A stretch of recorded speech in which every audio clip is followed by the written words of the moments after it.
Hello everyone. कैसे हैं आप सब लोग? उम्मीद करता हूं कि आप सब लोग अच्छे होंगे। क्या आप भी जानना चाहते हैं कि ऑन स्क्रीन मार्किंग सिस्टम में फर्स्ट डे क्या होगा? तो मैं आपको एज पर सीबीएसई सर्कुलर एक एक चीज डिटेल से बताने वाला हूं। तो जुड़े रहिए वीडियो के लास्ट तक। और अगर आपने इस चैनल को सब्सक्राइब नहीं किया है तो it's my humble request, please subscribe the channel and let's continue. सबसे पहला काम होगा, जितने भी functionaries on screen marking system के लिए अलॉटेड होंगे सीबीएसई की तरफ से, उनको नोडल सेंटर पर पहुंचना होगा, यानी कि जिस भी स्कूल में उनकी ड्यूटी लगी होगी वहां पर उनको पहुंचना होगा। फिर उसके बाद आगे की प्रोसेस स्टार्ट होती है और उसमें सबसे पहला जो मेन काम है वो है सीएनएस का, चीफ नोडल सुपरवाइजर। सीएनएस को उनके एक सीबीएसई शिक्षा करके ईमेल है, उन पर लॉगिन क्रेडेंशियल्स मिल जाएंगे और सीएनएस उन लॉगिन क्रेडेंशियल्स के साथ पोर्टल पर लॉगिन करेंगे और वहां पर अपना आईपी एड्रेस मेंशन करेंगे।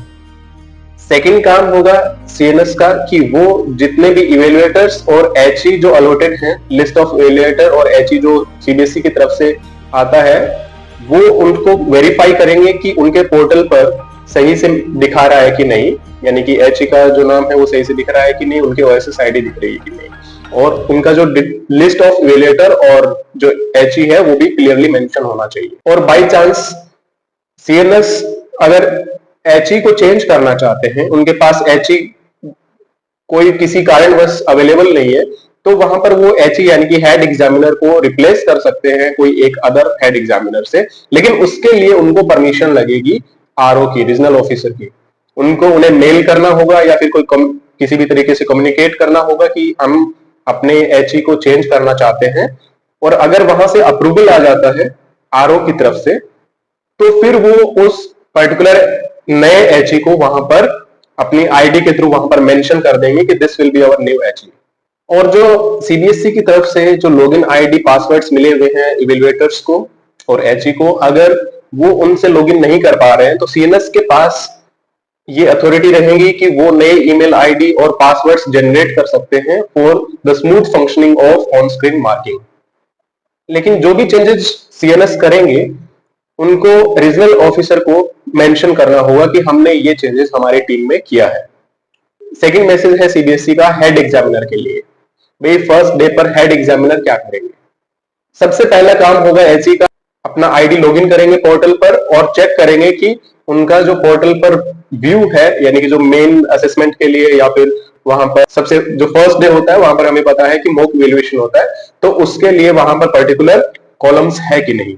और अगर वहां पर बाई चांस किसी को समझ नहीं आता है तो वहां पर एक वीडियो भी वहां उन्होंने अटैच किया हुआ है, उस वीडियो को आप गो थ्रू कीजिए और आपको प्रोसेस समझ आ जाएगा। और जैसे कि नॉर्मल इवैल्यूएशन में भी होता है, हम लोग क्या करते हैं कि क्वेश्चन पेपर और उसकी जो मार्किंग स्कीम बोर्ड की तरफ से आती है उनको इवैल्यूएटर्स के साथ डिस्कस करते हैं कि इसमें कुछ मॉडिफिकेशंस की जरूरत है या नहीं। अगर नहीं है तो कोई इश्यू नहीं है, कोई हमें जबरदस्ती उसमें चेंजेस करने की कोई आवश्यकता नहीं है। लेकिन अगर हमें लगता है कि कोई क्वेश्चन है, मान लीजिए कोई एमसीक्यू क्वेश्चन है और जिसमें आपको लगता है कि कोई दो ऑप्शंस करेक्ट है, तो आप उनको कंसीडर कर सकते हैं। जब अपना आईडी पासवर्ड्स के साथ लॉगिन किया और आपने वहां पर मॉक इवैल्यूएशन का प्रोसेस कंप्लीट कर लिया, अब सेकंड टर्म आता है कि आप एएचईज के नाम डिसाइड करिए। अपनी टीम में से आपने जो टीम बुलाया है उस टीम में से आप एएचईज को डिसाइड करिए कि ये जो पर्टिकुलर टीचर हैं वो हमारे इस इवैल्यूएशन प्रोसेस में एडिशनल हेड एग्जामिनर रहेंगे, ताकि हम उन एडिशनल हेड एग्जामिनर के टीम में हम बाकी इवैल्यूएटर्स को ऐड कर सके। वहां पर पोर्टल में आपको एएचई को मेंशन करना होगा कि this particular teacher will be AHE for our team and the following teachers are working under this particular AHE. ठीक है, तो वो उनको उनकी टीम मेंशन करनी होगी। अब टीम कैसे बनेगी? टीम बनेगी सेट वाइज। आपके पास तीन सेट्स आते हैं, सेट ए, सेट बी और सेट सी। तो तीनों सेट के लिए अलग तीन एएचई बनेंगे और उनके साथ इवैल्यूएटर्स भी रहेंगे। तो एक सेट का एएचई उस पर्टिकुलर सेट के लिए रिस्पॉन्सिबल होगा और उनके साथ जो इवैल्यूएटर काम कर रहे हैं उनसे उनको आंसर शीट्स चेक करवानी होगी। अब आंसर शीट कब चेक करवाएंगे? जब उनको पता होगा कि उनका सेट कौन सा है और उसके अंदर जो लिखा है वो वही सेट है जो बच्चे ने बाहर लिखा है। ये भी केसेस सामने आए हैं कि बच्चा बाहर लिख रहा है सेट नंबर 2, लेकिन अंदर उसने क्वेश्चन अटेम्प्ट कर लिए सेट नंबर 1 के। होता है कई बार इन्विजिलेटर अपनी ड्यूटी जब सही से नहीं करते हैं तो ये केस आता है। तो उसके लिए भी HE और AHE अलग से रिपोर्ट बनाएंगे कि इस पर्टिकुलर स्टूडेंट की आंसर शीट में उसका सीरियल नंबर आ जाएगा कि इन्होंने आंसर शीट के फ्रंट पेज पर उन्होंने कुछ अलग सेट लिखा है और अंदर जो क्वेश्चंस हैं वो किसी और सेट के अटेम्प्ट किए हैं। अब जो आंसर शीट्स वहां पर अपलोडेड होंगी उनको आपको सेट वाइज ऑर्गेनाइज करना होगा। तो उसके लिए आपको सबसे पहले सभी जितनी भी आंसर शीट है उनका फ्रंट पेज आपके पास अवेलेबल होगा, जिसपे सेट लिखा रहता है, मीडियम लिखा रहता है और अदर कुछ इंफॉर्मेशन है डिसेबिलिटी वगैरह की, तो वो सब वहां पर मेंशन होती है।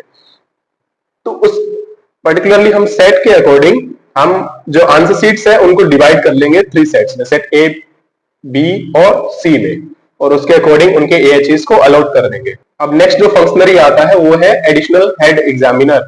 अब एडिशनल हेड एग्जामिनर के लिए CBSE ने ये बोला है कि आपके साथ जो इवेल्युएटर्स काम कर रहे हैं आप उनकी answer sheets as per the rule जो उन्होंने अपने स्पॉट गाइडलाइंस में बताया है कि कितने परसेंटेज आप उनकी आंसर शीट्स को इवेल्युएट करेंगे, उसके अकॉर्डिंग आप आंसर शीट्स को वहां पर ओपन करिए और उसमें अगर आपको कुछ वेरिएशन लगता है कि इवेल्युएटर ने वहां पर लेट अस सपोज 2 मार्क्स दिए और आपको लगता है 2.5 आने चाहिए या फिर 1.5 आना चाहिए, तो आप वहां पर उसको करेक्ट करेंगे और वहां पर एक कमेंट्री लिखेंगे और मार्क्स अपडेट करने के बाद आपको उनको जो टोटल आंसर शीट का जो सम चेंज हुआ है उसके बाद आप उसको सबमिट कर देंगे और नई आंसर शीट आपके पास अवेलेबल हो जाएगी जिसको आप रिव्यू करना चाहते हैं।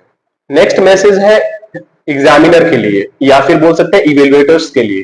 तो एग्जामिनर वहां पर क्या करेंगे, एग्जामिनर का फर्स्ट काम रहेगा कि वहां पर जो पोर्टल पर वीडियो दिया हुआ है सबसे पहले उस वीडियो को गो थ्रू कीजिए और उसके बाद आप वहां पर जैसे फर्स्ट डे का आपका मॉक इवैल्यूएशन कंप्लीट हो ही गया है तो मॉक इवैल्यूएशन के बाद आप मेन इवैल्यूएशन में जाएंगे और आप रियल इवैल्यूएशन स्टार्ट कर देंगे और जैसे आपकी आंसर शीट कंप्लीट आपने इवैल्यूएट कर दी है आप वहां पे सबमिट कर सकते हैं और नेक्स्ट आंसर शीट पर आप जा सकते हैं।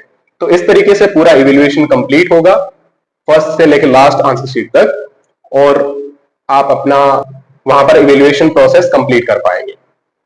अब इसमें जो भी आगे CBSE कुछ चेंजेस करना चाहते हैं तो वो आपको सर्कुलर्स के थ्रू इन्फॉर्म करेंगे आपके CNS को और CNS आपको वो इंफॉर्मेशन कैरी फॉरवर्ड करेंगे। उम्मीद करता हूं कि आपको ये सब पॉइंट्स क्लियर हो गए होंगे। अगर फिर भी अगर आपको लगता है कोई पॉइंट आपको डाउटफुल है तो आप मुझे कमेंट सेक्शन में पूछ सकते हैं। Thank you so much for watching. जय हिंद, जय भारत।